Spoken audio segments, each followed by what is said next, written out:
We are live. Good afternoon, everyone. I'm Sandra Kilgore, Chair of the Planning and Economic Development Committee, and I'd like to welcome you to the June 12th, 2023 remote meeting. All council committee members and staff are participating virtually, and to help our audience follow along, I'll state each section of the agenda aloud, and we're streaming live on the Virtual Engagement Hub, which is accessible through the Virtual Engagement Hub link on the front page of the city website. And we also have an option to listen live by phone. And for those of you out there, we'd like to say welcome. For today's meeting, we have the option for people to call in and comment live during the meeting. And to call in and comment live, use the same number, 855-925-2801. Meeting code 8187. Your phone will be muted and you will hear the meeting live. And at this point, you will need to push *3 to enter into the speaker queue. And at this time, I'd like to do the roll call. Now I'll go through and introduce the committee members and staff who are participating virtually. County and staff, as I call your name, please just say a quick hello. Councilwoman Maggie Ullman. Everybody, great to see everyone. And Councilwoman Sage Turner will not be joining us today. And so I will move on to our Assistant City Manager, Ben Woody. Good afternoon. Assistant City Attorney, Janice Ashley. Good afternoon. Community Events Manager, John Philman. Hello, thank you. Transportation Director, Ken Putman. Good afternoon, everyone. Transportation Planning Division Manager, Lucy Crown. Good afternoon. Okay, and also joining us today will be Chair of the Downtown Commission, Brian Moffett. Hello. Okay, thanks. And for those of you who maybe joined us here, and we just want to go a brief overview of what the Planning and Economic Department Committee does. The Planning and Economic Development Committee will recommend policies to support City Council's long-range vision and comprehensive planning goals. And areas of focus include developing policies to enhance the employability of Asheville residents, master planning and land uses, transportation, etc., development policies and processes, building code and development standards, annexation policies, goals and objectives, economic development strategies, and incentive policies. And at this time, we'd like to call to order our meeting. First thing on the agenda is the approval of the minutes. And can I get a motion? I make a motion. Okay, and this is Sandra, I'll second. And now we'll do a roll call. This is going to be fun, Sandra. Aye. Maggie Ullman, aye. And myself, Sandra Kilgore, aye. Okay. The second thing we have on the agenda today is the Downtown Commission Annual Update.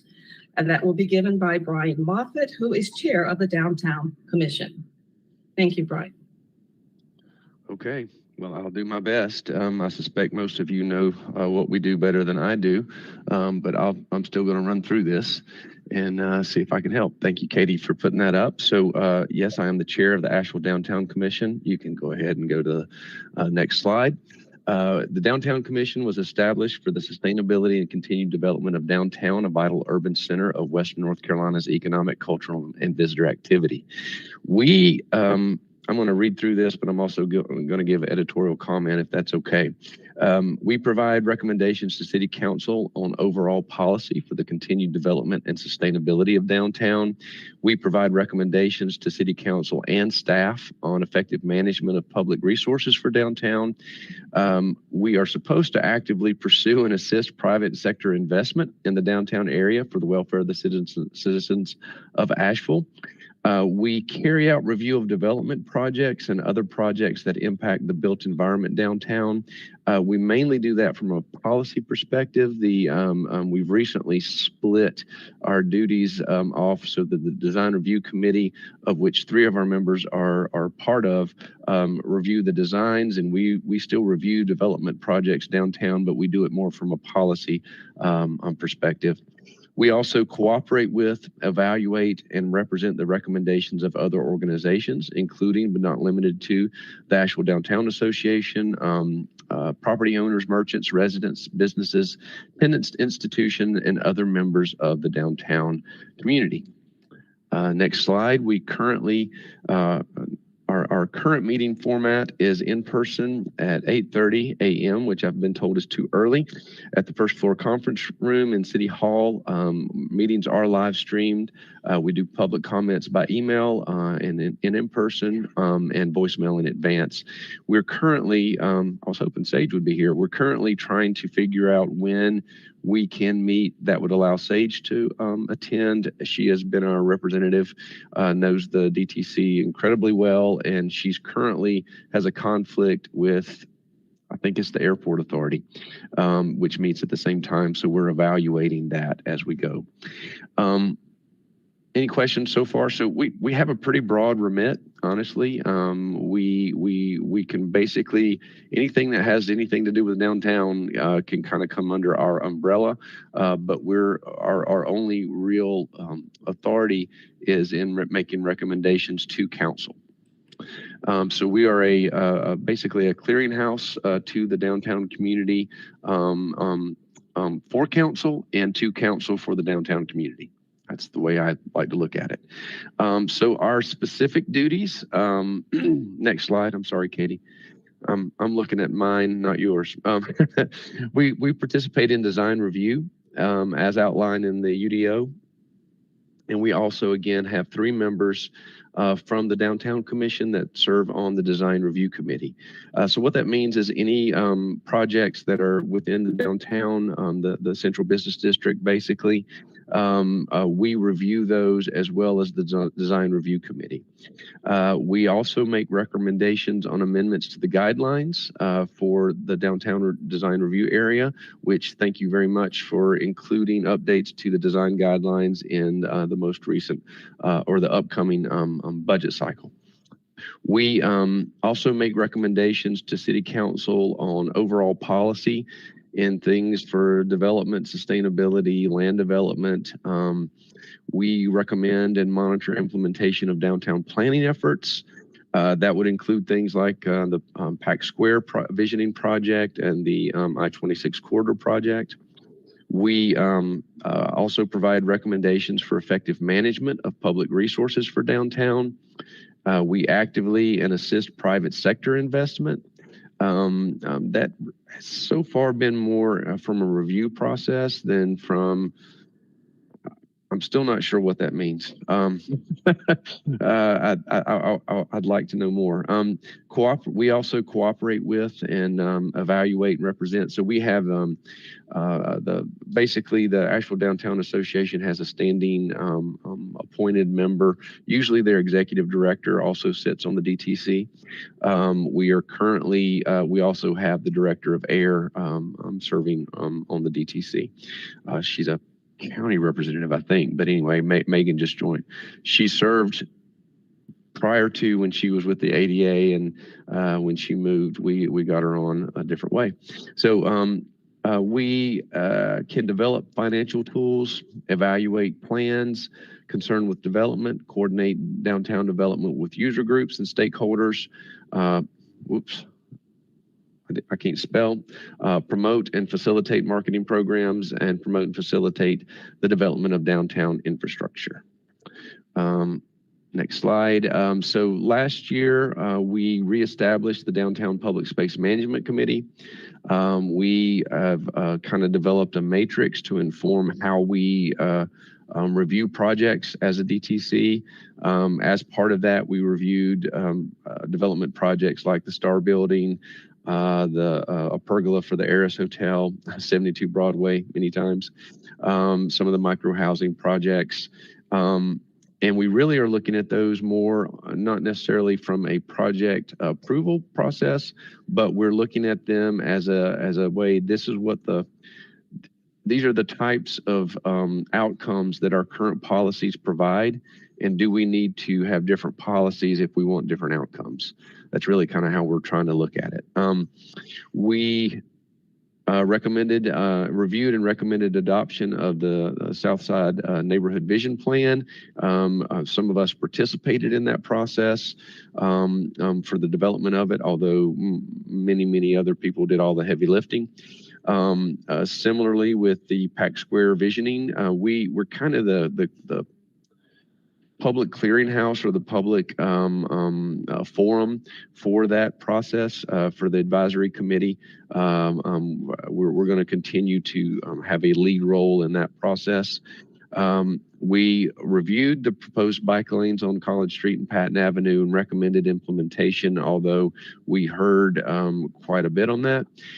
We also heard updates, provided feedback on different projects like downtown parks, lighting for public spaces. We also participated in the proposed board and commission restructuring. We have members that are involved on the homeless initiative, noise ordinance, public safety, bike lanes, pretty much everything. So again, we have a pretty broad remit. And so one of the things we did, go ahead and go to the next slide, Katie. Downtown Commission priorities for this year. When we had our workshop, we tried to figure out what our level of interest it was as a commission, what we wanted to put most of our time in. And as always, that's already adjusted. But at the time we did this presentation, the downtown Patton corridor, that's the I-26 project. We really want to review that. We think our primary role is going to be reviewing that, assessing how that design in alignment with the goals for the downtown master plan, and basically what our policies are going to provide, and we're going to provide recommendations to council and or staff with that project. Same thing for Pack Square visioning. Those were our two kind of highest vote totals. Right after that, and impacting both of those, next slide, would be the downtown design guidelines, which again, thank you so much for putting that in as a budget item this year. One that has suddenly, when we did this in the fall, and this next topic has gotten much bigger since then. Obviously, downtown public safety, reimagining public safety, and we have had several excellent presentations this year with the 60-day initiative, and we really want to be the forum for the community to communicate with city staff and hear what's being done. And staff has been excellent in communicating that. Dana, Ben, we had the city manager, Chief Stack, AFD. We've had lots of people reporting to us. So that's been, I think, a good community resource for trying to get information out into the community on the things the city is doing, and how that's impacting our public safety and cleanliness. Well, those topics go together. So that was the next one. Next slide. And then, we have continually receive updates on the outdoor dining program, the homelessness initiative, Cox Avenue Complete Street project. So we're kind of getting down in some smaller ones. Next slide. We're also reviewing, communicating with the downtown restroom project. We continue to look at sidewalks and walkability. Our members participate in the ADA surveys, and we really are, one of the things we want to do once we get the design guidelines done is really understand our pedestrian street plan. That's kind of next on one of the next things on my list anyway. So I think final slide before questions. So our 2023 recommendations and goals, we want to look at doing what we can do incrementally and small revisions to the UDO and the existing design guidelines where we can strengthen and clarify them. We understand that we can't do a comprehensive top to bottom. That's a fairly sizable ask in terms of hiring a consultant to go through and update our downtown design guidelines in terms of a form-based code or something like that and get a really good project there. But what we want to do is go ahead and start addressing some of the low-hanging fruit and clarifying language in the UDO, clarifying some of the existing design guidelines that we can do and procedures there. So with that, we advocated for, and again, we thank you for that budget money to hire a consultant to review and propose updates to those design guidelines. We also want to look at what we can do to fund new or existing downtown programming to support equitable entrepreneurial opportunities. This is a kind of a comprehensive set of policies that we've been looking at, specifically in regards to things like allowing buskers to sell merchandise, things like that. We will continue to coordinate with staff, Riverfront, and design review on the UDO. We will continue as the lead public engagement vehicle for Pack Square Plaza visioning. Similarly, we will operate or try to operate as the lead public engagement vehicle for the I-26 connector and East Patton redevelopment project. We will continue to cooperate with staff for the outdoor dining and public space use. And then we're going to continue to be, I think, I don't know about the lead, but we're going to continue being a public engagement vehicle for the public safety and cleanliness initiative. So we've got a full plate. We're trying not to get spread too thin and trying to provide recommendations to council and information to council and information from council and staff back to the community on some of these things, what's being done, and ways that everyone can plug in and we can really strengthen our downtown. So with that, I'll quit talking for a minute. Any questions? Thank you, Brian. That was, like you said, that's a heavy load. That's, I must say. But anyway, one thing I wanted to ask you about is if you could give me an idea, a little bit more of an idea about the entrepreneurial opportunity. What exactly, I know you said something about buskers and then selling T-shirts or whatever. I'm just trying to sort of imagine what that looks like and how would you incorporate that into the downtown area? We have a different, that was an example.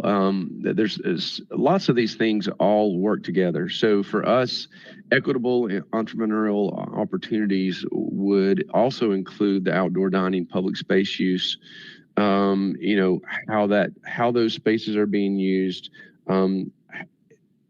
if and how the city allows those. Who do they provide them to? How does the city get? The restaurateurs are making money off of public property. So how does that work? Is there a fee charged? How does that work? I know, and this is more Andrew's bag than mine. Regarding the buskers, there's basically a policy. I think Dana was on here. She knows more about this than I do too. That basically they're not allowed to sell merchandise. And so there's some things that we could do, some policies we could roll out in certain areas that would allow basically entrepreneurs to come in and now we want to be careful about that because that also takes away from storefront owners. It's a balancing act, obviously, but it's also a way to get people in and let them get their business established. And the goal is for a lot of these folks, they start in a certain area, like, with a food truck or with a busker or something like that. And then eventually they grow their business and move into more of a traditional brick and mortar kind of establishment. So, the more opportunities we allow people for downtown business and try to capture that small granular level of entrepreneurial activity and allow for that without having to try to figure out how to set up a storefront in order to have a business downtown. We think that's gonna support that kind of entrepreneurial activity, which would necessarily be more equitable. Does that make sense? Well, yeah, somewhat, but I want to ask you another question that also, you talked about the food trucks. I'm just wondering, have you all been having conversations about having food trucks there after hours? Because a lot of the restaurants are closed earlier, but yet you have nightlife still going on. And I was just wondering, have you been sort of looking at that, or maybe expanding hours for food trucks after hours, or any idea? We've had discussions about that, and that's part of our public space management process. So some of that has to do, like you said, you've got to balance that with our established downtown businesses, the folks who run those restaurants, and then where are they allowed, when are they allowed, and who determines who can go where. That's something that we were doing a little bit, and then COVID hit and everything kind of went haywire, and so we're trying to pick up the pieces and try to remember what we're doing there. I can't answer any more definitively than that, but it is some part of an ongoing discussion on what we allow and where. I mean, we, the city. When I say we, please understand, I mean basically you, the city council. We as a downtown commission can only make recommendations on these kind of policies, and then it's up to you to decide how you move forward with that. Thank you. Maggie, I had a question. Yeah, and I'll join in on, I think I love that you're bringing up the question around food trucks. I know that's been a question for a while, and that there was a real policy and discussion on it some time ago. And so I have a similar curiosity. So, I wish we were in a room, because I'd be looking at staff and saying, one, I love these updates that we're getting from the commissions. This is so helpful. And what's the interplay? Is there a place where we're kind of like, we'd love it if you kind of look at some food trucks. So I don't know how that's going to work for us, but I just want to reiterate, I think that's an interesting place now. Post-COVID restaurant world looks different, and they're not open as late, but people want to be out having a great time in our community. So I think it's an interesting conversation. The other one that is similar, as I look at your huge list of work that all feels really relevant, just want to give you kudos, Brian. Y'all are being really strategic. And I think that's, it comes through in how you've prioritized stuff. And a question or just something for the radar is, I fully anticipate that as the chamber continues to explore the business improvement district, I don't have the latest timing on that, but that's something I'm really excited about. The devil is in the details, and we're going to need a lot of really good people thinking really hard on it. And so that's a place where I really hope that we could look to y'all's leadership to support council whenever that conversation does come around to us for policy. We'd really love y'all's to be in it with us, to be thinking it through and advising. So I think it'll be really, really relevant for the downtown commission as well.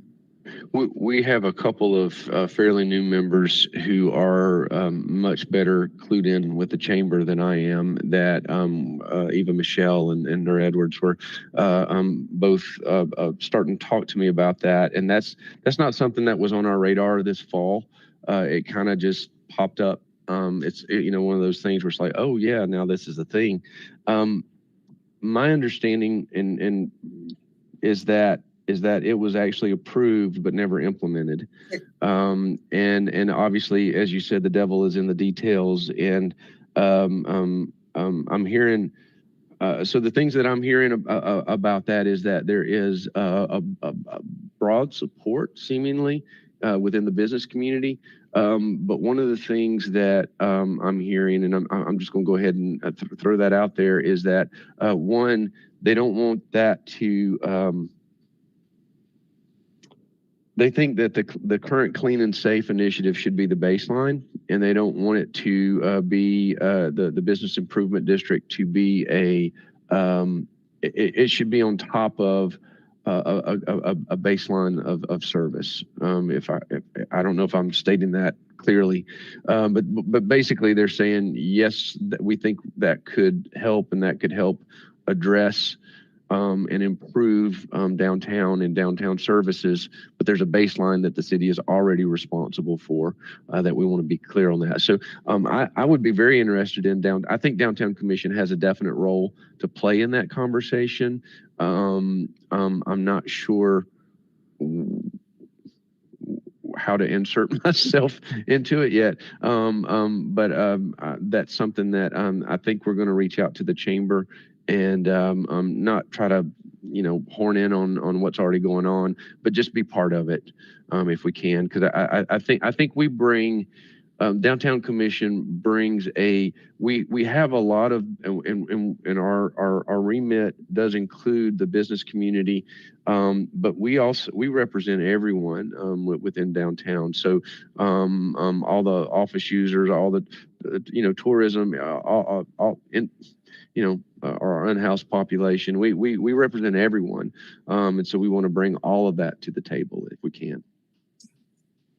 Thank you, Brian. And I can say that I greatly appreciate all the work you've done, because I mean, all the different pots that you have your hands in, they're all not easy, but yet still you're dealing with them. And I greatly appreciate all the work that you all do on that commission. It's just amazing. Thank you.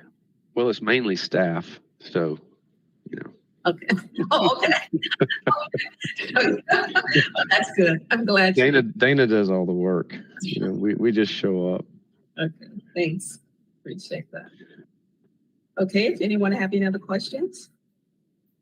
If not, then we'll move on to our second item on the agenda, which is the 2024 Special Event Program. And that's going to be presented by John Philbin, who is our Community Events Manager. Good afternoon. Thank you for having me here today. I'm John Philbin, Community Event Manager with the Department of Community and Regional Entertainment Facilities. Advance, please, Katie. The items for consideration today have been long overdue. In fact, our key takeaways are the result of almost 5 years of searching for the right solution for our community. We last presented to this committee in 2019, sharing our recommendations for what would have been our next 3-year partnership cycle that would have included calendar years 2020, 2021, and 2022. But we asked the committee not to take a vote because just prior to that presentation, we received new legal guidance that strongly recommended we change direction. So we were still evaluating all those possibilities when we encountered the pandemic. Under the city manager's emergency authority, we continue to support the Asheville City Market as well as the other events that held city partnership agreements in 2019. And as they were extensions, we called them pandemic extensions, they couldn't include labor support. Our labor capacity throughout the pandemic was and continues to be impacted. While we're able to continue providing support in several service categories, we still don't have the labor services. And we're talking about police and fire for medical and sanitation support to broadly offer staff to work independent community events. We preserved our labor resources to meet the needs of several federal holiday events produced by nonprofit organizations on the city's behalf. And these are city events, meaning all hands on deck. We also preserved the 75% nonprofit discount by adding it to the city's fees and charges. So that discount is no longer a component of any type of time-limited program. This history leads us to today's primary recommendation. We recommend phasing out the Strategic Event Partnership Program and replacing it with a grant to cover eligible city services administered by the Asheville Area Arts Council. We also recommend continued support for the Asheville City Market under an agricultural development agreement and continued support for the production of several federal holiday commemorations. And lastly, continuation of the 75% nonprofit discount, which is now secured in the city's fees and charges manual.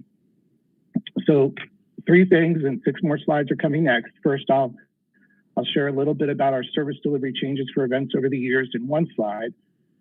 Second, I'll present our 4 revised and clarified classifications of events in 5 slides. And third, I'll answer any questions, but please stop me as needed. Katie, could you advance, please? So within this first slide, the first slide, looking at this top row, we have pre-pandemic partnerships. We have the first icon meaning paperwork, administrative fees. The second meaning property use fees. The third is a picture of a barricade. Those are barricades that we deliver. We also close parking for events. There is a transit impact fee when you detour transit routes as a result of the event. There are traffic control signs that the city has provided in the past, as well as sanitation support, police support, and medical support by the fire department. And so before the pandemic, we were providing all of these services to these specific list of community events that were considered strategic event partners. Katie, can you press the advance? Very well. There we go. So during the pandemic, we had to create these interim partnerships. We didn't want to lose all of the events and walk away from them, but we also didn't have the labor support that we could continue to provide sanitation and police and medical. So we narrowed down our service delivery options to just those that you see in front. And we preserved the federal holiday celebrations, and those are the holiday parade, July 4th, Juneteenth celebration, Veterans Day, Memorial Day. We preserve those by creating partnership agreements with organizations that produce these events for the city of Asheville. We provide them with cash and in-kind support up to the degree that is necessary for each event. Katie, can you go one more? Thank you. And this is where we're proposing we land, which is to continue supporting our federal holiday events with our full array of services. We want to provide a grant to former partners and any eligible nonprofits that wish to apply for it to include the services listed there. You'll see it does not include labor services, and that includes the installation of traffic control signs, which is a time-consuming job for a city staff person that we can't offer to all events. What we're trying to do here is to bring all events into the same level of service. And then we have agricultural development partnership with ASAP. This is not a reduction or a change in their service delivery. This is just all that they need. And it is one of the areas that North Carolina allows cities to spend on agricultural development. And so that agricultural development agreement is also part of this plan. Next slide, please. So this is a brief summary of the next 4 slides.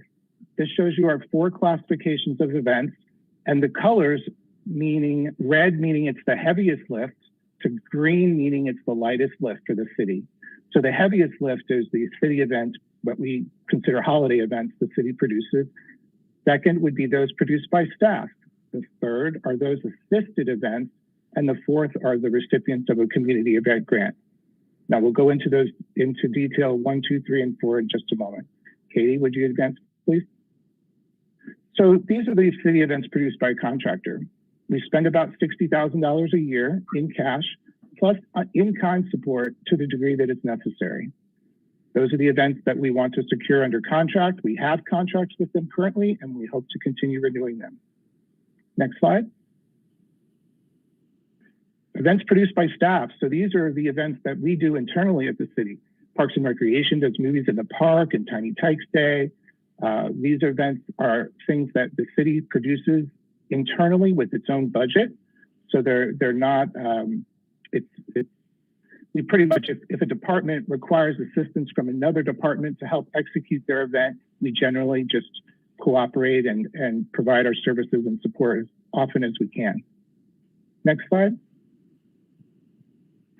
City assisted events. So there's very few of these types of agreements that are legally authorized in the state. One is the Asheville City Market under the agricultural provision, and the other is Festival and Gospel in the Park under the Parks and Recreation provision. And these 2 agreements are already, well, actually Festival and Gospel in the Park has been ongoing. The city market was temporarily impacted by COVID. So this is the one we hope to preserve and pull out of the rest. Next slide, please. So the community event grant, it would include all of the application and administrative fees, reimbursement for permit fees, property use fees, any administrative fees on site, traffic control barricades and cones, parking meters, and transit impact fees. Those are the fees that we had the icons for in the earlier slide. Examples of those recipients, these are the groups that have always risen to the top of the city's list when it has evaluated its ability to provide support. And we expect that these events will continue to be at the top of the Arts Council's list for the awarding of the grant. Next slide, please. So going back to the recommendations, we're asking for a motion to recommend City Council phase out the Strategic Event Partnership Program. It's essentially ended now, but because City Council did approve independent funding to these different events, we feel it's important to make that official, that it's closed. A motion to recommend City Council authorize the city manager to enter in a 3-year agreement with the Arts Council. And a motion to recommend City Council authorize the city manager to enter into an agricultural development agreement with the city market. Next slide. So going back to the key takeaways slide, here we are again with these recommendations on the 5 points. And the final slide, I believe, is questions. Thank you. Thank you, John. I do have a question. When you talked about the grants for the ones, if you have that you could put that slide back up where you had the list with the icons. Yes, basically, yes. Could you go back to that list, please? Yes. Okay. Now, when you talked about the event support grant, and these are the things that it covered, what, as far as applying for that grant, are there any limits as far as the amount and things like that? How does that work for people that may be interested? Sure. So, and we understand it's difficult for the public to evaluate what their costs are going to be on an event in advance. So as part of the grant application, there's a worksheet we've created with some fairly simple questions. It's part of the attachment or maybe one of the exhibits with the staff report, and it's part of the draft contract with the Arts Council. There's a link in there. You can see how the spreadsheet works, but it's a document that's going to ask a number of questions, like would you need the park use fees waived for your event, or would you need any barricades for your event? And it allows the potential grant recipient to calculate their own fees so they know how much to get. And this grant is specifically meant to reimburse the city for these fees. So if someone needed if someone expected they needed $9,000 worth of in-kind support from the city or worth of grant funds to pay for that services that they're going to be getting from the city, if they ended up only needing $8,500, that's all they would be getting back in reimbursement. So we're only going to reimburse up to the maximum value of the city fees that are eligible for reimbursement. Okay. And also now, if you look too, like you're seeing the signs, like the event support grant, and you see like as far as sanitation, the signs, police, does that worksheet also give them an idea of the cost of those things if they did sort of try to secure it, or can they secure these services if they pay the amount, if they're able to? How does that? So the city does not provide. We don't have a service where it's like a sign rental service where you can hire someone from the transportation department to come out and install all of your temporary signs that you need for your special event street closure.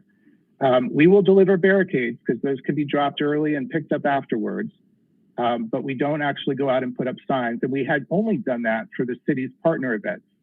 In this transition, we're moving everyone to the same level of services, because one of the problems with our old program was we were treating different events differently. We were allowing one event to have a resource from the city that wasn't available to any other event.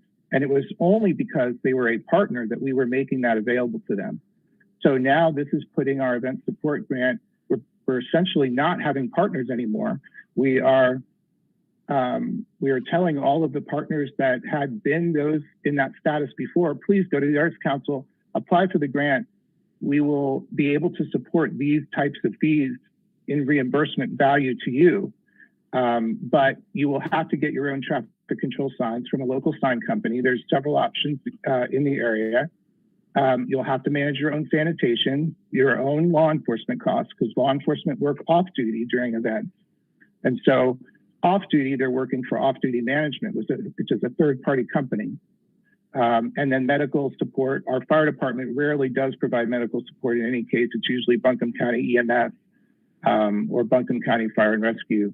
But those are all services that these last four categories of services are things that we don't provide. They're not in the city's fees and charges manual, and they're not services that are readily available to the public.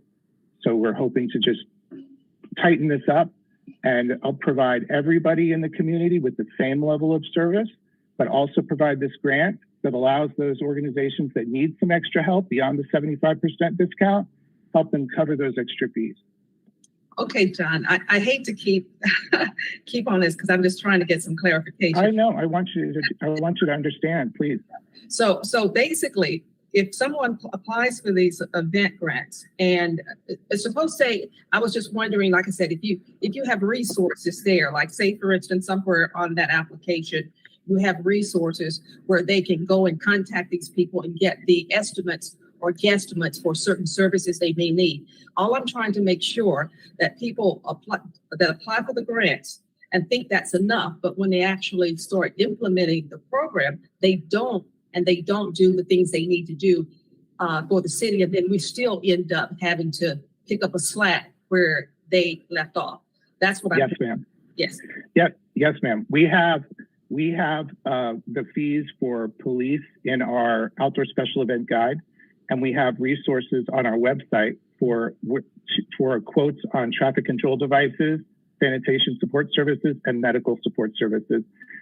These services, the full array of services that the city has the potential to provide are services that we have limitations on providing to everybody. And the services the city provides are only a fraction of the services that an event needs to be produced. So the city has a role to play in a lot of these fees. In fact, in some cases, the city is the only person that you can pay to rent a park. But renting a park is only the first step in producing a festival. You also need to rent your tents, your stages, your PA system, your talent. There are so many other components of an event other than the city's piece of the pie. So we do provide advice and guidance on all of those additional fees in our event guide. We try to help people understand all of the costs involved in producing an event, not just from the cost of their talents or the cost of their PA system, but the cost of their portable toilets and their sanitation services. Putting on an event is more than just city costs. But we're wanting to let the community know that here's how we can help. Here's what we can provide you with. Unfortunately, we don't have endless labor resources so that people can't hire a transportation engineer to put up their traffic signs. They can't hire our public works staff to come out and work their event and take care of the trash. But we certainly can provide these other services. Okay. And one last question before I go to Maggie is this. Okay, so does that grant have any requirements as to the people that are applying for the grant have to show I know they have to have lifetime, but they show enough, how can I say, to be able to afford to do what they're doing? Are there any requirements? I mean, because they have to show. Yes. Okay, great. Yes, ma'am. Okay, thank you very much. And Maggie? Is that like what you were getting at, like feasibility, like helping? Yeah, can they actually afford to do it? Because people will, they think they can, but when they actually look at it, it's totally different. And that's all I just wanted to make sure. Yeah, that makes sense. Just the big dreamers, because we have a lot of experience here and we want our community members to dream, but we can also help them do some like realistic tests. That makes Exactly. Thank you. So the questions I have is just to really understand the core concept here. And if you could advance the slide to where it brings up the event support grant, but has some dollar figures on it. Not that one. There we go. No, keep going. Keep going. Keep going. Yes. Okay. So a couple questions just to make sure I'm orienting. If I'm a nonprofit and I want to host an event, there's a 75% discount, or only if you go through the community event grant process? No, there is a 75% discount available to nonprofits. I'm from the Girl Scouts and I want to rent a pavilion and I'm a nonprofit. Great. Okay. Then I don't want to say this, but if you wanted to rent a picnic shelter, the nonprofit discount isn't part of that standard shelter. But if you were going to produce a special event and the picnic shelter was part of it, we would definitely provide that discount. Okay, so that lives in and of itself. And if I'm the Boy Scouts, or I'm just picking different random examples, and I want to go the next step, I would contact the Arts Council. I would apply for this grant. And what I'm trying to understand is like the money flow here. So the city is going to theoretically, if this recommendation is approved, contract for around $75,000 a year to the Arts Council. We write a check to them. They run a process. X amount of venue or events get a check from the Arts Council. And then reimbursement. They get a reimbursement. And then the events. The event takes place. Are paying the city?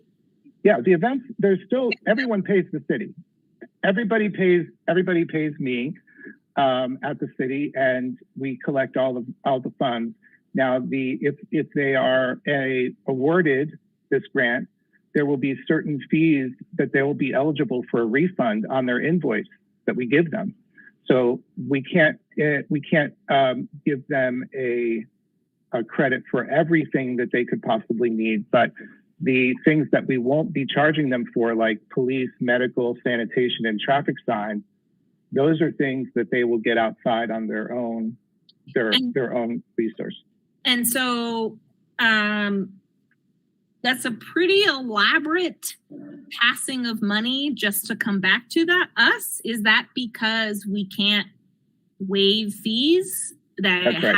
Okay, so this is just the way the legislature is, that we can't say, wow, that's a lot of moving money and a lot of administration from all these entities, but that's how we legally have to do it. It's because of the public space component. And maybe I should allow Janice Ashley to speak a moment, but I just want to say, because this is how it makes sense to me, is that when a city selects certain events to support in public space over other events that it chooses not to support, it is essentially elevating a particular message in the public space that it wishes to hear. And what we're trying to do is get away from having the city be the decision maker on what speech is a priority. And we're passing that responsibility to the Arts Council, because we are able to spend on arts programs, and the Arts Council is our region's administrator of grants. The county also has a grant similar through the Arts Council, and they're the experts in the field on how doing this and making sure that we are supporting the strongest, most vibrant community engagement activities we can. I think that when we came to PED in 2019, we were on the equity train. We were trying to really drive decisions based on equity, and that was determined not to be an appropriate action for public space. So it's about the public space, I believe. And from there, I want to say, Janice Ashley, do you have anything to share on this? John, I think you did a wonderful job of explaining that. And I know that Brad and Eric really talked to you. So it really comes down to a First Amendment issue. If the city, as John said, is deciding between events and who do we give money to and who don't we, and who are we giving money away to at all? And just, it helps me to clarify that, for example, on the right-hand side, these are organizations that we typically funded. They all got the 75% nonprofit. There's no problem with our 75% off to any nonprofit. The problem was them then saying, but we need the 25% for free too. And when the city's doing that, the city is sort of, as John was saying, is sort of saying, well, we'll give it to this event, but not that event. And I do want to clarify that even under this event grant, it's not any event. It is the arts and cultural events, because we have a statute that allows the city to give funding for arts and cultural events. So it's not just any nonprofit. It's not the Boy Scouts coming along and saying, oh, we're going to rent out the park. I mean, unless somehow the Arts Council views that as an art program, but typically, as you'll see on the right, it's more of a music and events like that. So I don't think we had, that I can think of any First Amendment challenges, but it's much more likely to happen when it's the city that is making that decision. So in this way, I think the 69,000, John, if I'm correct, is what the city was typically covering for those kind of groups, and which is why that grant amount is what it is, if that helps. Okay, so just to make sure I'm locking it in, there was a liability for us to be the arbiter of public stuff because, for example, I think Blue Ridge Pride is an essential community thing to happen. But if there was Blue Ridge hate, it would be hard for us to have a legal argument of why we would limit that free speech as opposed to the other. And so by empowering and embracing a relationship with the Arts Council, we create some distance for them to make some of those calls based on them being an arts membership council. So they're really convening the arts community to kind of decide. And that's worth moving. And then we have to move the money around because we just can't say your fees waived legally, because that's a hard thing for cities to do. Okay. That's really helpful. That's helpful. I'm just going through my list. The only other thought I had is that I've seen us run into trouble when we set kind of a policy criteria around a dollar threshold. And just wonder, so for example, $69,000 will only get us so much in 2023, but 3 years later, by 2026, that doesn't have any cost for inflation. And so is there something we should consider in the way that we're considering this contract that accounts for costs going up? Otherwise, we're just really handicapping our community arts folks by saying, we'll support you this much, but it gets you less and less each year over time. I think sometimes we have a trouble where we set a dollar amount and never revisit it. And that I just don't think is great stewardship of a financial relationship. Well, Maggie, let me say, I was going to ask a question, sort of similar, but not the same. Yeah. Let me just ask this question too, because basically if I'm looking at, like 69,000, it says per year per event, and they're repaying it back. Does that mean it grows? The amount actually grows in this grant fund? Because if you're recycling and the council is allocating 69,000 a year per year, then that amount would be actually growing, or even if you lost fees somewhere around the edges. So is it compounded, or is it just this 1 year? Yeah. This total is based on the city's current fees and charges, and it is a 1-year contract with 2 1-year optional renewals. And we reached the amount by calculating the total cost that the city would need to recover back to support all of our former partners, and with a little extra in there for some others. And it would be my expectation that if we saw a major increase by departments in trying to up their fees, for instance, next year, we around this time, we see more departments saying, well, instead of costing $25 a barricade, it's going to cost $50 a barricade. Then we would have to adjust this total, because based on the adjustments that departments would make to fees and charges, which I don't think they're able to predict at this point what their fees and charges would be for the year 2 or year 3 of the program. But we would need to make sure that we are able to live up to our commitment, and that if our fees increase in any line, it may be a matter of $1,000 to change if parking services goes up $1 per parking space or something like that. I see Ben stand up. Ben? Yeah, just real quick, and Councilman Ullman, you may have something else to ask too, but just wanted to, and one nuance to this just to add is, Don, you described that very well. The fees do, when they go back to the operating department. So they are covering the service that the department provides. But one other nuance is also, you see there's a number of services on this list that are from enterprise funds. So again, remember that the $70,000 is generated from DCREF's operating budget requests, but when those are sent back to the department, some of those fees are actually going back into the transportation's enterprise fund to cover those costs. So there is some nuance in that the money that goes out may come back in and go to different departments and different budget funds. Right. Yeah. And kind of where I was going is like, to update our fees and charges is an in-depth, complex policy conversation.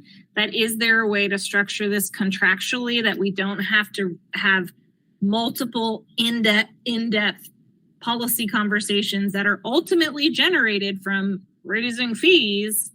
Because the contract as stated is going to make us have to renegotiate this. Is there a way that we can design it that it updates so that I just feel like there's a streamlined potential, because this is like probably a lot of work, John, to figure all this stuff out, that if there's some trigger that ties to fees and charges, otherwise you're going to have a whole series of 9 meetings to address this and bring it back to PED next year, when we can just say like, there's an escalation clause to tie to fees and charges. There just might be a contract design. Yeah, I love that idea. If there is a way that we can add in language that does exactly that, Councilwoman Ullman, that says that in the case any of the fees for these service items increase, that this grant fund will increase to the same degree to meet that. Because similarly with the in-kind support for the holiday event, exactly to your point with the maximum fees and things like that, we know the Downtown Association paid overages to their limit for years that just gradually increased for the July 4th event. And so that's where we said we're going to cover all of your in-kind services, full stop. That's where we're going to land. And whatever, so I feel like you were saying, like we don't know what it's going to cost to place a traffic cone, but contractually this will have to come back through everybody again to adjust it from 69,104. So is there a way to write in and up to $5,000 additionally each year to address blah, blah, blah, pending fees and charges change something? And again, if we can set the contract up, it would turn 9 meetings and a lot of policy conversations into an administrative thing. So that's not substantive to the content here, but just a streamlined suggestion if the language is possible. I love it. And Janice Ashley, if you love it too, then we'll make it happen. If it makes sense. That's easy to do. I would think that we could even look at like a typical increase over 3 years of our fees and charges. That's like a 5% contingency, 10% contingency that you would do on a construction contract. So I'm because what you want, this will ultimately go to council because we're going to do 3 years at 69. So we always go by the resolution. So we have the resolution approving that amount times 3 was a 10% contingency based on fees and charges.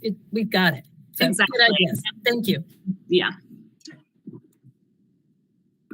Sorry, I know that was a bit more operational, but it might just smooth things out and allow us, when it comes up again, to a policy level to be about the substantive and not get distracted with the financial design. Okay, thanks, Maggie. That's a great idea. And do we have any other questions? Okay, well, one more thing I'll say is, like, I know it's been a long time in the making. I know that our community partners are really excited to know the path forward. They love partnering with us. They love serving this role. And you've done a lot of great work, John, to steward us through this. So I'm excited. I think this goes before some other committees too. So I know it's been a long time coming and great work. Yes. Thank you. And thank you. And this will be reviewed and recommended to the council later. So if that's it, we will move on. Thank you very much, John. Thank you. And at this time, we'll move on to our last item on the agenda, which is the ABL Alliance Unpaved Trails Project. That will be presented by Lucy Crown, who is a Transportation Planning Division Manager. And she will give us an update on the Alliance Pilot Project. Okay, this is, sorry.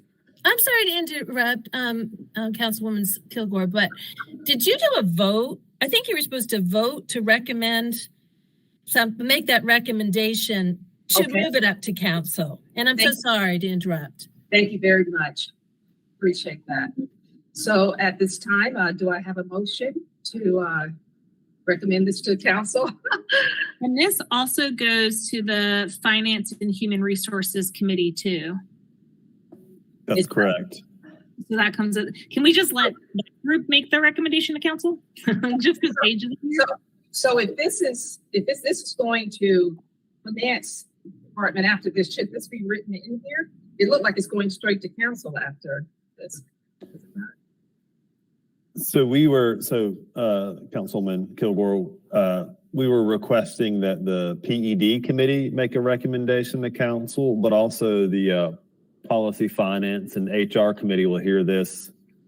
I believe it's later this month at their meeting, and they will also be asked to make a recommendation. Got it. Okay. Thank you. So we'd like to have both of those bodies' recommendations to take forward to the full council, at which time there can be another discussion of this information. Okay. So can I get a motion? I make a motion to do all the things that are written in the slide. Do I need to say them out loud?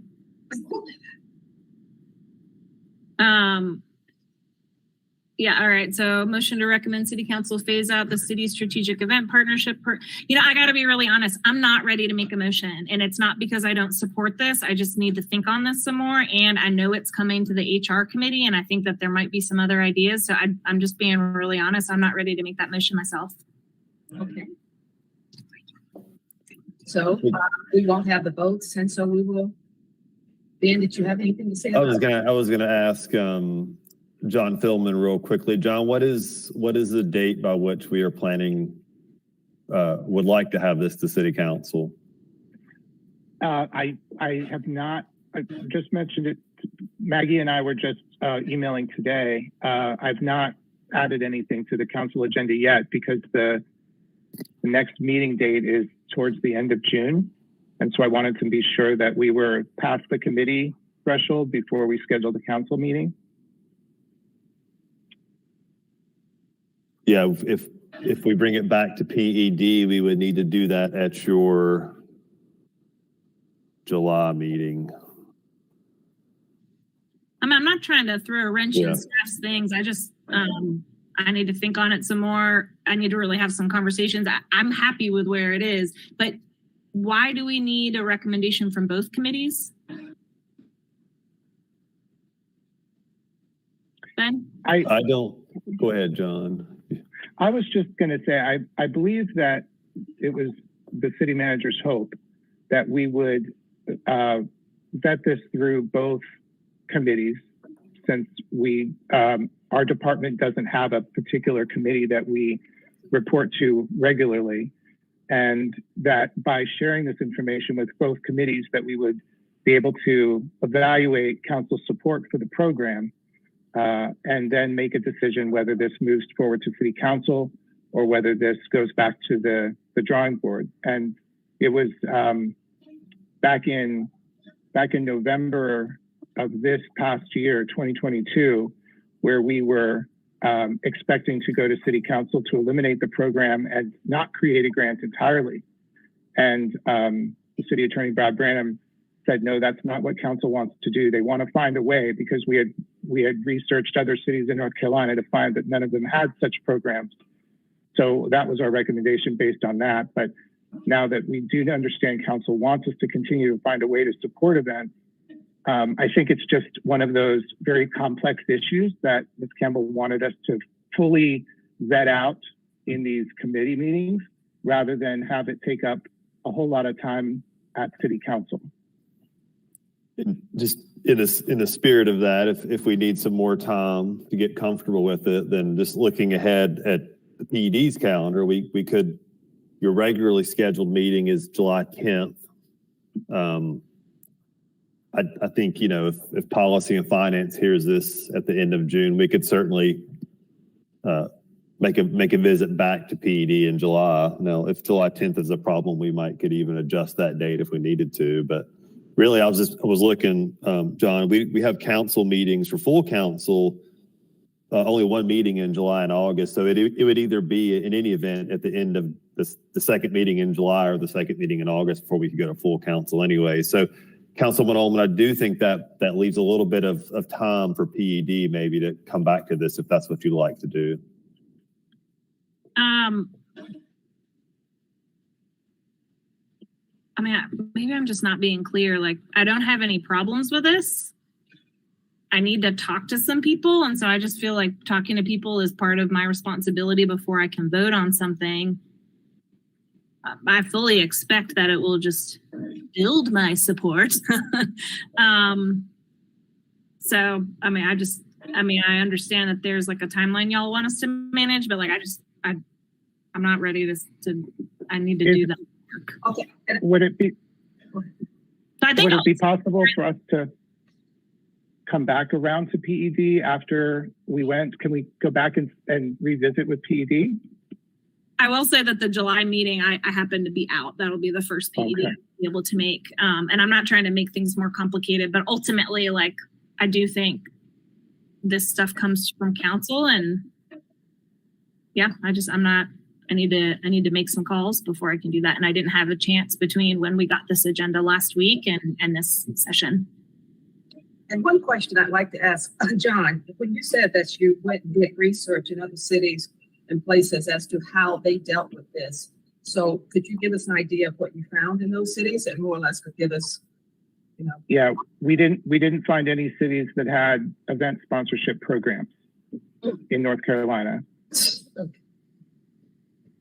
Yeah, so you were just trying to piecemeal something that would look, that counts. I was trying to find some comparable programs that we could look at and see if they would work for Asheville. But in North Carolina specifically, I know that there are a lot of other states with different forms of government and different things in their general statutes that do allow for that. But in North Carolina, it was my expectation I would find other cities with programs.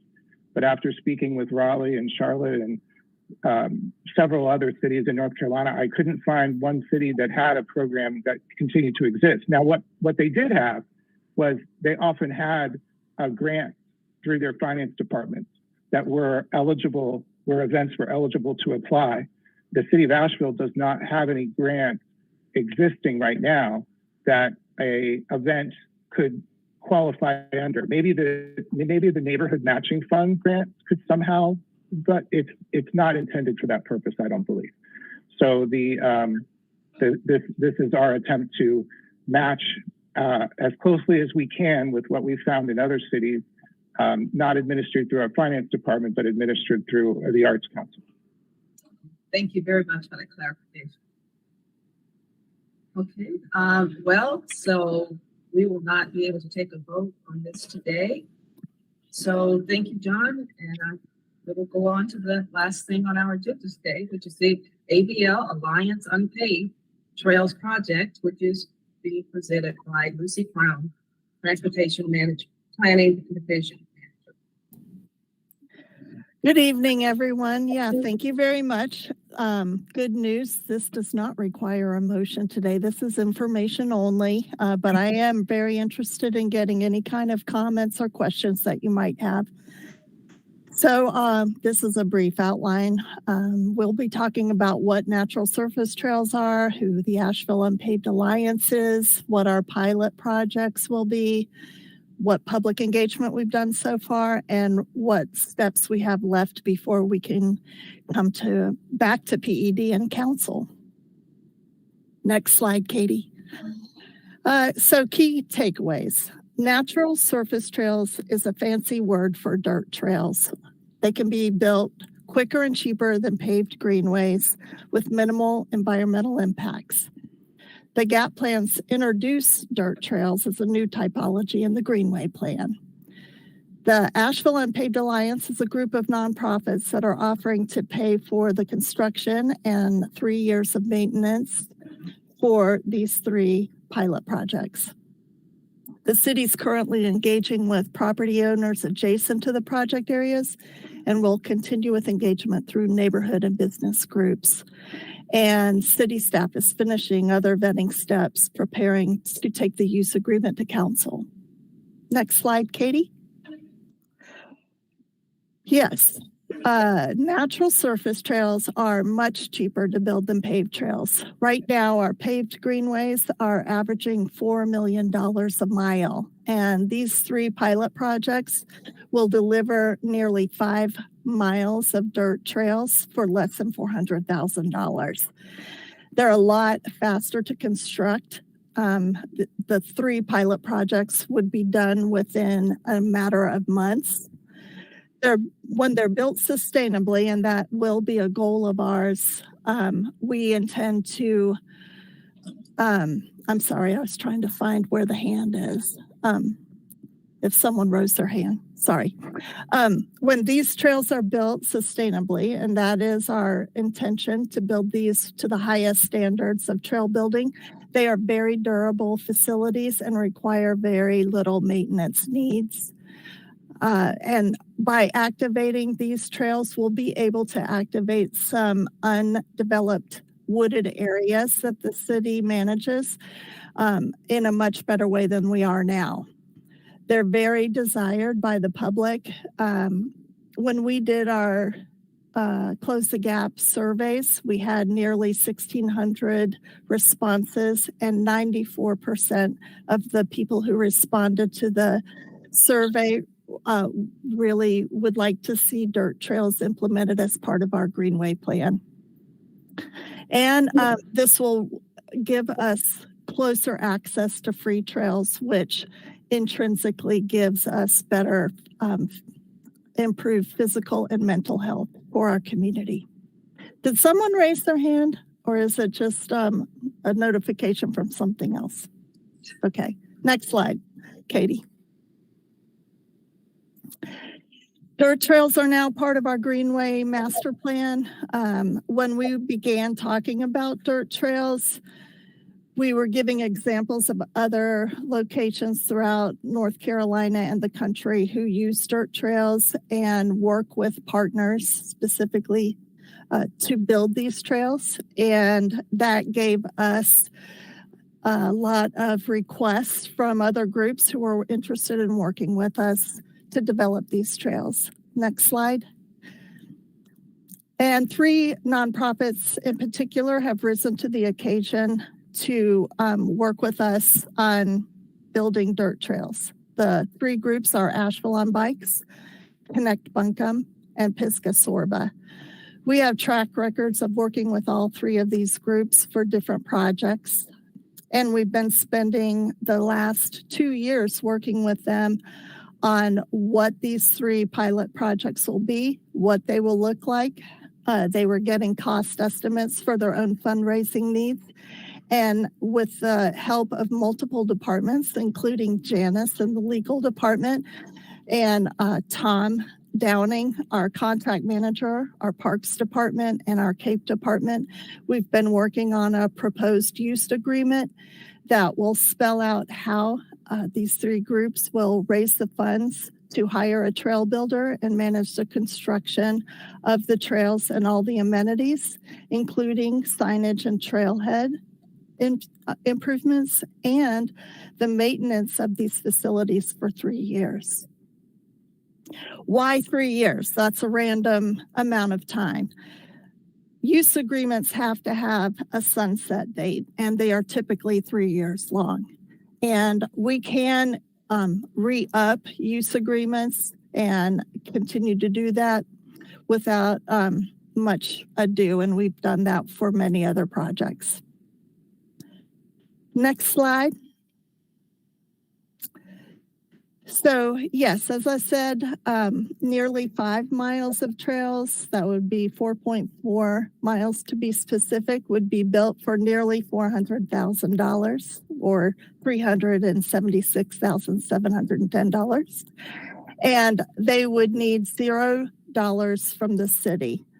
But as you know, nothing is really free. We've spent 2 years of staff time working with our partners, and in the future, if after those 3 years of maintenance are finished and the Asheville Unpaved Alliance decides or we decide not to renew the agreement with them, it would take one of our departments, and it will most likely be our Parks Department, contracting with a trail builder or Pisgah Sorba to continue the maintenance for us.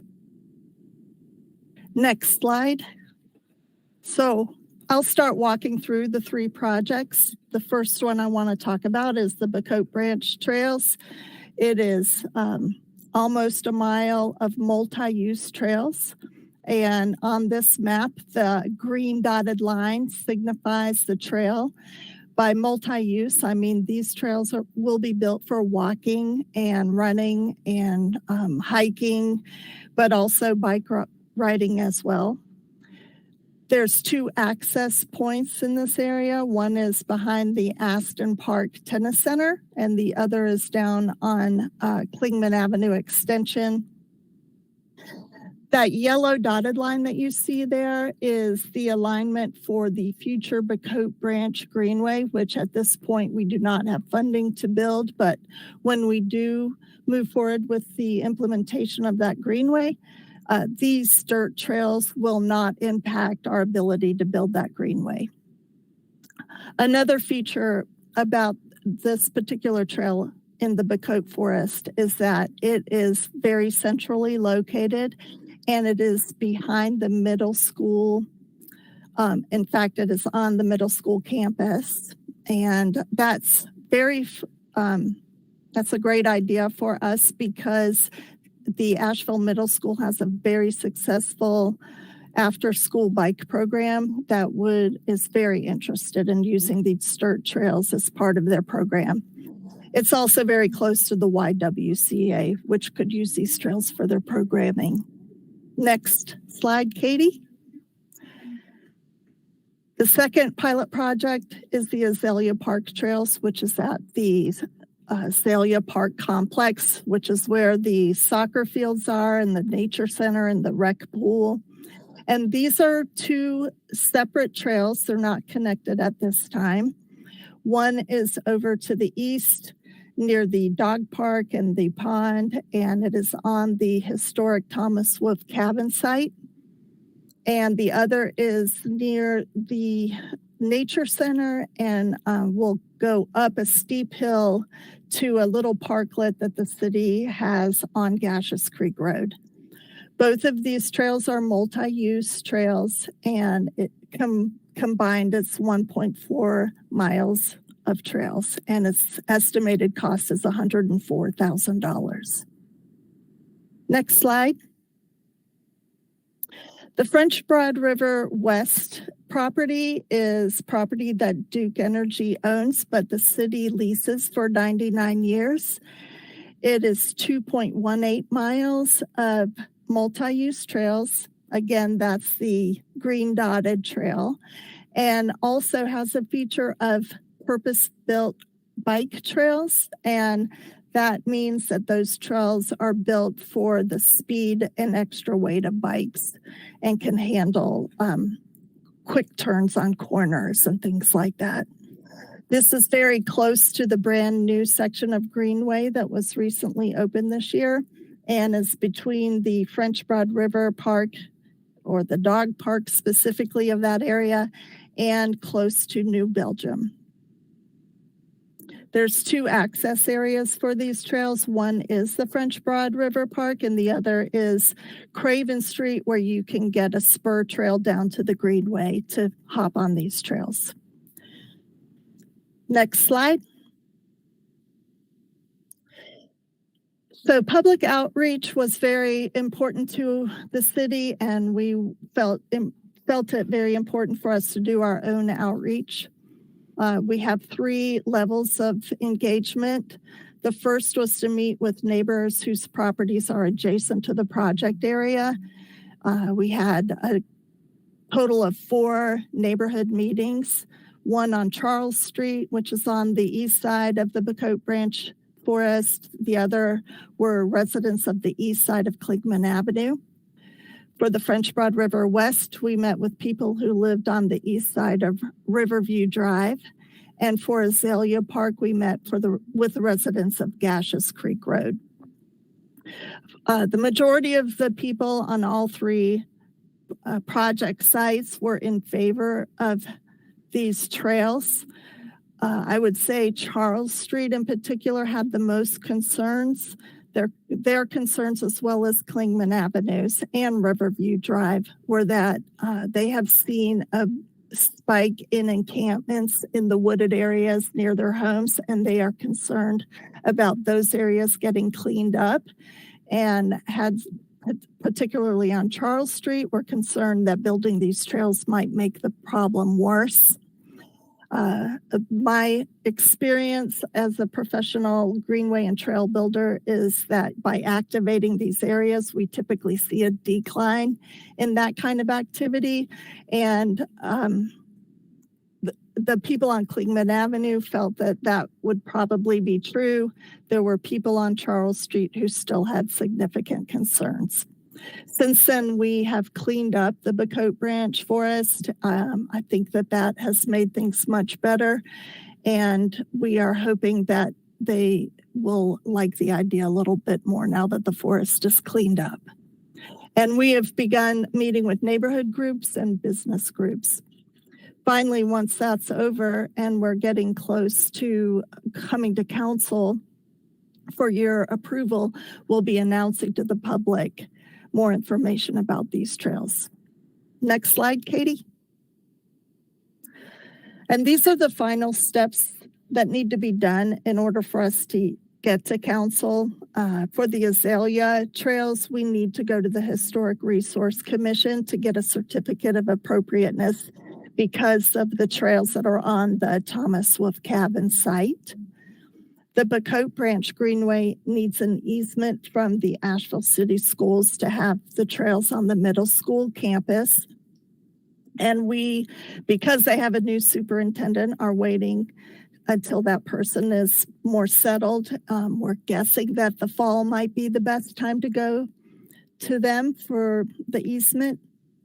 The French Broad River trails, we need approval from Duke Energy. We're hoping to get that very soon. And then we would like to return to you sometime in the fall before going to council to have the agreement approved and adopted. Next slide. That is it on my presentation if you have any questions. I have a few. Okie doke. And so when it comes to council, the nature of the approval is precisely around moving the partnership forward. Is that right? Right, because what I'm hearing, am I synthesizing all of this? Mhm. But for the land by the middle school, the rest is on city land, and it's to partner with these community partners who are going to put in time and money and maintenance to care for it. And the council would need to weigh in on, is this how we want to use some of this land? And are these the partners to help us take it to that level of use? Okay. Yes. And do we have any insight into the city schools' interest? I know you just mentioned they've been busy, and I just got to meet the superintendent last week. She herself said she's excited to be here because she's a big mountain biker. So I'm guessing a multi-use trail might be something she's interested in. And this isn't a one-person decision. This is about the community. This is about their properties. But do we have any insight? Or have we not really started that as we were respecting that they were in another process? Mm-hmm. In March, I attended a work session of the Asheville School Board, and we had, I would say, a very positive conversation about the possibility of using their property for these trails. However, they had a lot of questions about what type of document would best serve them. So maybe an easement isn't the perfect document for them, and our legal department will need to discuss that with their legal department, and incidentally the county's legal department, because since the county helped pay for the new school, they own the deed of the property until the loan of the construction's paid off. However, I don't believe that county politics or governing will need to be involved other than having their legal department sign off on the easement. Okay. There was one question at that board meeting asking about the engagement that we've done. And at that time, we hadn't started engagement yet, because in our minds, we felt like the proper first step would be to go to the school first to see if they were willing to work with us on that easement or whatever future document it might be. So we hadn't started our engagement yet. Okay. Then I guess I would just say that, like, I really think assets like this help create quality of life for the community.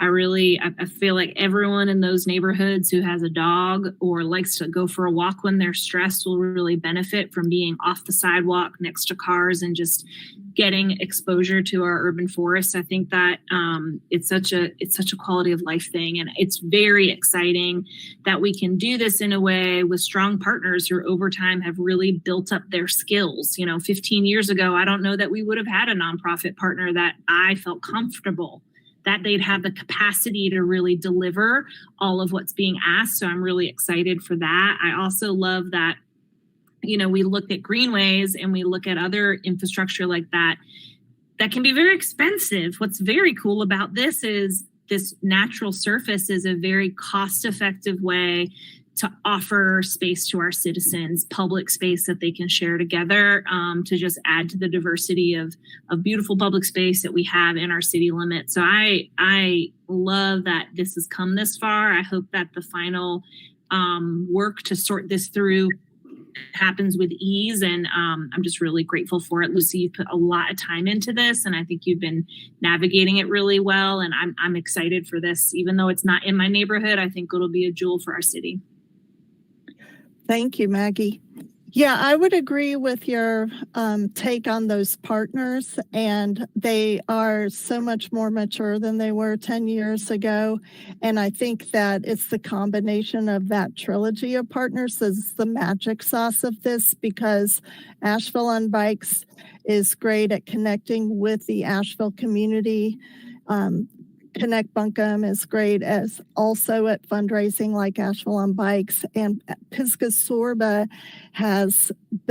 does a lot of construction management with state and federal parks and with us in the Richmond Hill parks.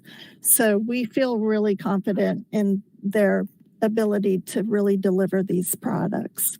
I'll also add one more thing that, what I've been observing with both Asheville on Bikes and Connect Buncombe is that, in our community over time, resources like bikes and greenways and bike lanes have been seen as just for some type of folks. And increasingly, I'm seeing our legacy neighborhoods inviting groups like Asheville on Bikes into the neighborhood for the and to put up a bike pop-up and to teach kids bike skills, and to this very long-standing successful program at the middle school where Asheville on Bikes comes in and through the In Real Life program is teaching bike skills. I think that that's really important, because I don't think amenities like this are I think they're for everybody, but they might not have. I think that we're building a bridge that folks can see this is really something for everybody in a way that it hadn't always been seen. So I think there's just more and more possibility for everybody, again, to benefit from public space in a new way. Thanks. I have to say, apparently, I'm excited about this one. Thank you, Lucy. I too echo Maggie's regards. Because I definitely think this is good for the community. Otherwise, a lot of these trails, they've been sitting there for a while. I mean, different parts and areas. So now we've got someone doing something with them, and that's a good thing at a good price. So, yeah, so thank you very much for that. And at this time, I would like to take public comment. And Katie, do we have any comment here? Let me check one moment.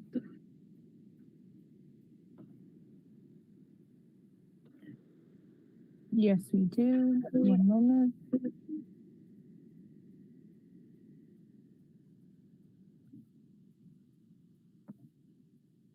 Caller in 0113. Your line is now open. Hey, everybody. This is Copeland Rudolph calling in, and I hope you can hear me. I'm sort of looking at the screen, but not sure if y'all can hear me. We can hear you. Great. So I am calling as the Executive Director of Asheville City Schools Foundation, but I'm also calling as a fifth generation Ashevillean and a 30-year fitness and wellness coach. And our mission here at Asheville City Schools Foundation is to collaborate with our community to do whatever it takes for all of our Asheville City Schools children to thrive. And I want to acknowledge that our process of collaborating with community means we don't create projects or plans that impact our stakeholders before we hear directly from our students, our families, our teachers. And I want to acknowledge that during the Asheville City Schools presentation, there were, a couple folks who wanted to learn more about and hadn't heard of the project and expressed concerns around the neighborhoods, Charles and Klingman. Our IRL program was created from a robust listening project almost 15 years ago, initiated by Mayor Terry Bellamy.